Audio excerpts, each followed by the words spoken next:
He says it fills him with pleasure, and he can remember every detail.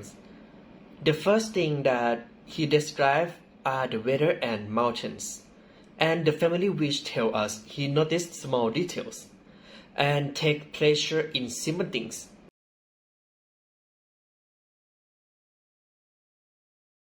There is mom nursing a baby while cooking, and two men, one young and one old, dressed in new clothes and dripping with water.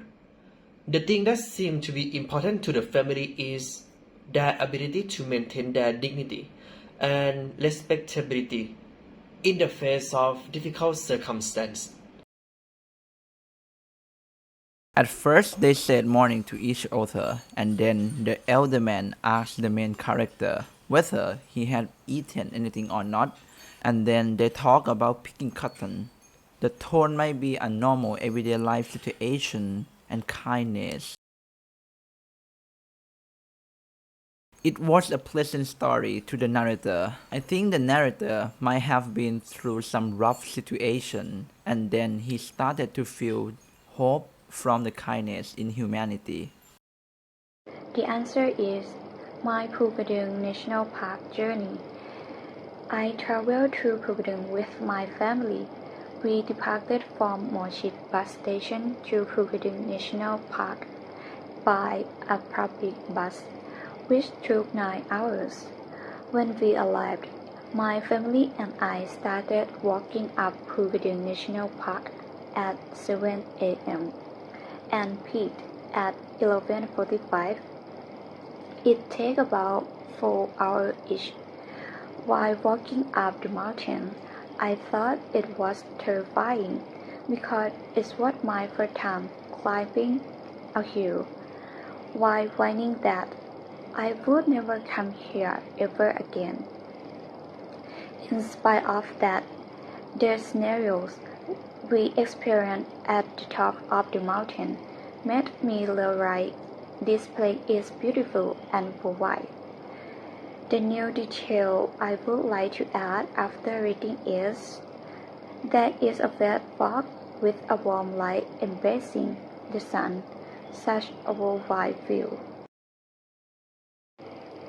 The answer is the author wrote the narrator to blend in with the community.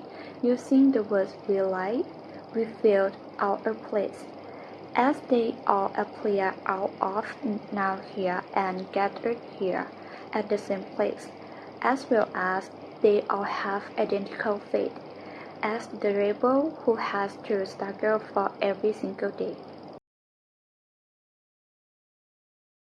One of the aspects of this story might appeal to these workers is purity and simplicity of living. The story is about a poor family willing to work happily for a little better living.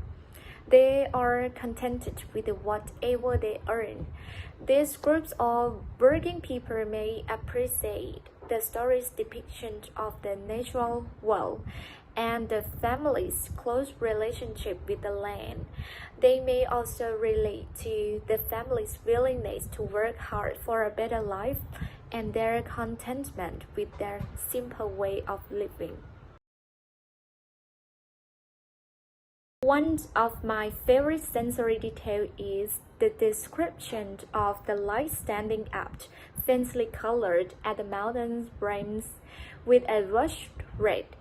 This creates a vivid image of the sunrise, with the red color washing over the mountains and gradually fading as it goes up and overhead, merging with the darkness of night.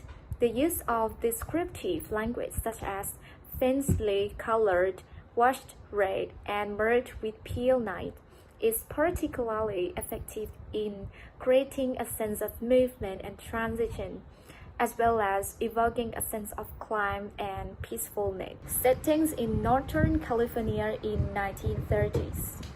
The theme of this story is kindness.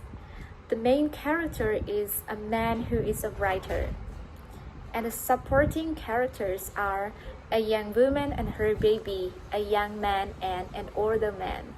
The answer, first, The narrator walked down a country road early in the morning, when the weather was still cold and foul. Then, second, he noticed a young woman nursing a baby and cooking simultaneously by a stove. Third, he warmed himself by the stove and met a pair of men in new blue dungarees. In the middle of the story, the old man and a young man offered the narrator to join them for a breakfast. So he agrees. All of them sit on the ground and enjoy a good breakfast. The old man and the young man thanks to the God for the good breakfast because they have been eating good food only for 12 days. The younger man invited the narrator to pick cotton with them, but the narrator had to go and do something else, so he rejected that offer.